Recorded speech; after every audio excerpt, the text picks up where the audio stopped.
Support us by subscribing, ring the notification bell, press all, and thumbs up. Thank you.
So a CDET is a Canine Explosive Detection Team, and our responsibilities are explosives detection in the Port of San Francisco.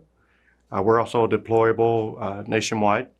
So as far as training goes, is we expose our dogs to as many different areas as possible, mainly in the Maritime realm.